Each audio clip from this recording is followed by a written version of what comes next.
Well, hello! Welcome back to my first Alliance War posting in a long time. This time my Alliance 4 Loki is going up against Marvel's Notorious Gamers, and I'm going to be taking in Stark Spidey, Blade, and Iceman to try to get the job done. If you're not familiar with this series, before all of the Alliance War changes went down, I was recording and uploading nearly every single Alliance War that I took part in, whether I was doing the ass kicking or whether I was getting my ass kicked. You never know what to expect in these videos. Sometimes they can go really well, and sometimes, well, I guess they still go really well for the viewers, not so much for myself. This first fight, I'm going up against X-23, and you'd think I'd take in Stark Spidey here because of class advantage, right? Well, wrong! I'm taking in Iceman. The reason for that is because I am running Suicide Masteries, and any kind of easy fight where I don't really need the other champions, I'd rather just take in Iceman here. This way I don't have to take any of the suicide damage, since he is immune to Double Edge and Liquid Courage. I'm not really going to be using any specials, since he's not immune to recoil, but yeah, if you take a look at the fight here, it does not really matter anyway. It's just a little X-23. Using a special or not, yeah, it doesn't really matter. This is my first time taking this path, or actually, this might be my second time. I do have another Alliance War recording that I need to upload as well. But yeah, just kind of feeling out this path. Got lucky with some easy defenders here. So the first couple fights aren't going to be anything too crazy. Towards the end, though, there are some interesting fights that you're definitely going to want to stick around for. Now, I am going to get back to recording and uploading nearly every single war.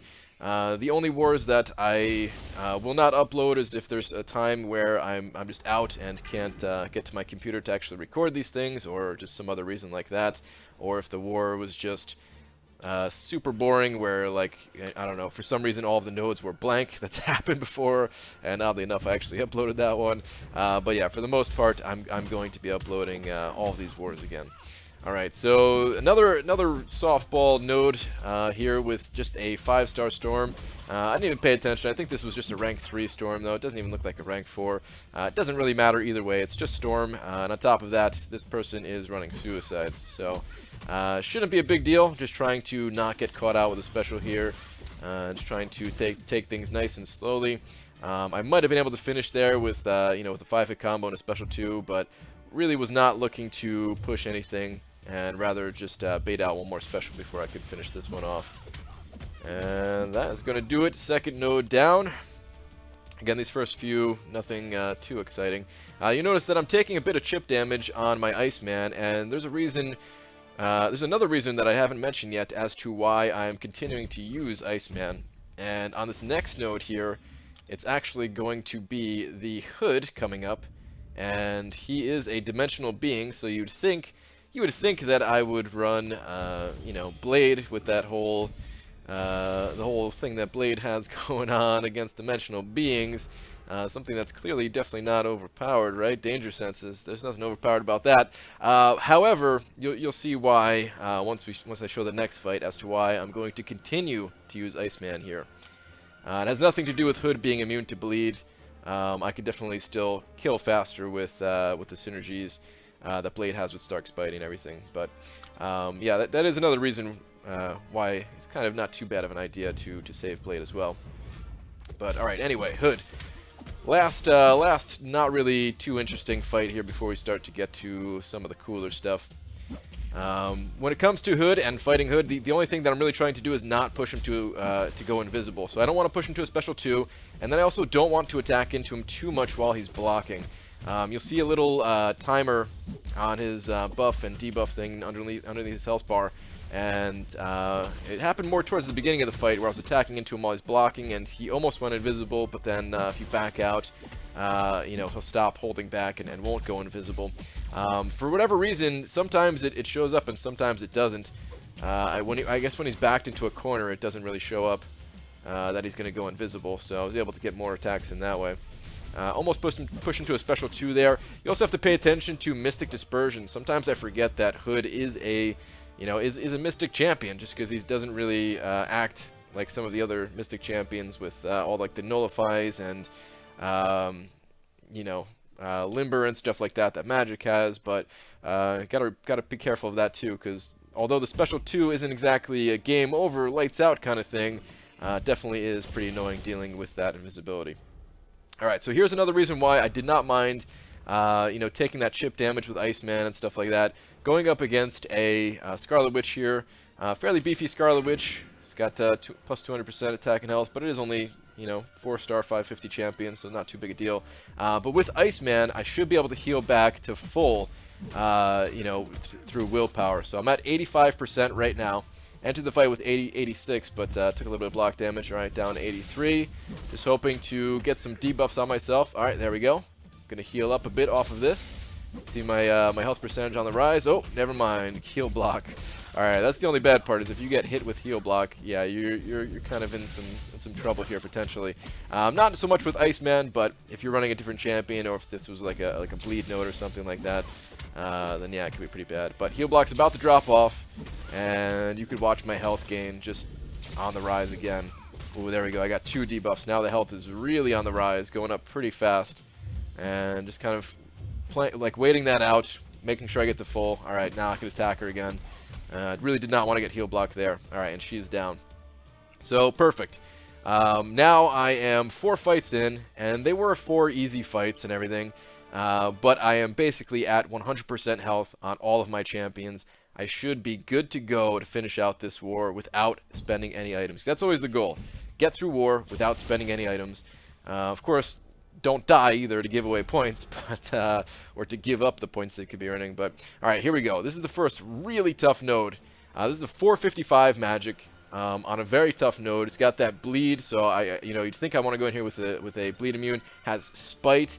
Oh man, yeah, it's gonna be tough. But she is a dimensional being, so I'm thinking if I go in with blade, even though there's that bleed node where I'm gonna bleed out in 60 seconds, hopefully I can do enough damage to either kill her or to be able to go back in with Spidey afterwards.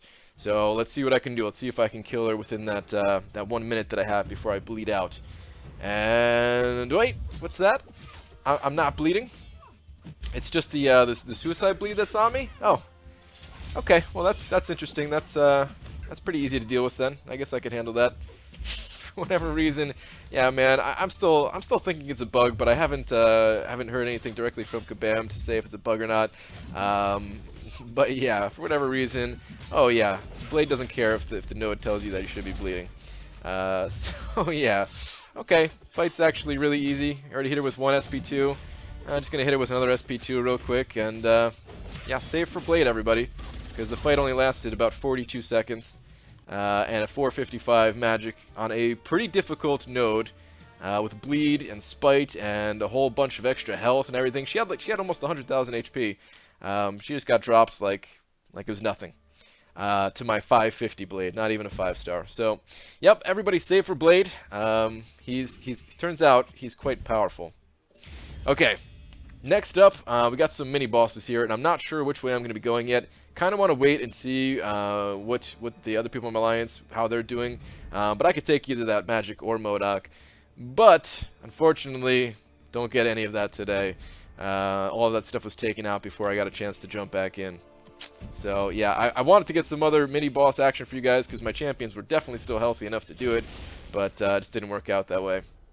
At least we have a Dormammu Boss here, who is still going to be quite difficult. I mean, he's taken down, to about a third of his life left, just about 100k HP left in this guy, and he is a dimensional being. So I should be able to get in some good work here with Blade, and if he puts the degen on me, I could heal up and all that good stuff. So let's see what I can do here. And the very interesting thing about Blade, guys, is if you suck at this game, it doesn't matter how powerful the champion is. Turns out you could die, and I'm dead. So yeah, rip Blade. Whoops, that was an accident. Kind of tried to exit and go back in as fast as possible. I'm just going to go back in with Spidey. It's no big deal, man. It's totally no big deal. I just wanted to sacrifice Blade. Turns out he has one more use, is that if you sacrifice him to Dormammu here, then your next fight goes much better. Because this fight, I'm just building up a little bit of poise charges. I'm not really trying to build up poise charges since, I don't want to get the degen on me. But, if I can get a little bit of poise to make the fight faster, then alright, sure, why not? So I'm at, 4 or 5 poise charges throughout the fight, And if I can get an L2, I should be able to burn the rest of his HP pretty quick here. Alright, get to the L2. And I'm still above 50%, so 2 out of the 3 hits crit. The shock damage taken for 634 because he's in Assassin's range as well. So yeah, Dormammu drops pretty quick actually. That last 100k that Dormammu had actually went down very quickly. Normally I'm not very good at Dormammu, but I got very lucky and didn't get any degeneration on me. Otherwise, yeah, that guy is an absolute nightmare, and normally Dormammu totally just annihilates me. But able to finish out the boss at least. I was really unfortunate that I didn't get any of the mini boss action. It would have been cool to get a go at MODOK just to see how he is as defender, but hey, there's always next time, right? We actually did end up losing this war, so congrats to MNG, Marvel's Notorious Gamers, for besting us this time, but there's always next time, and yeah, we'll be ready for next time. Anyway, thank you very much for watching, everybody, and I'll see you in the next video. Take care.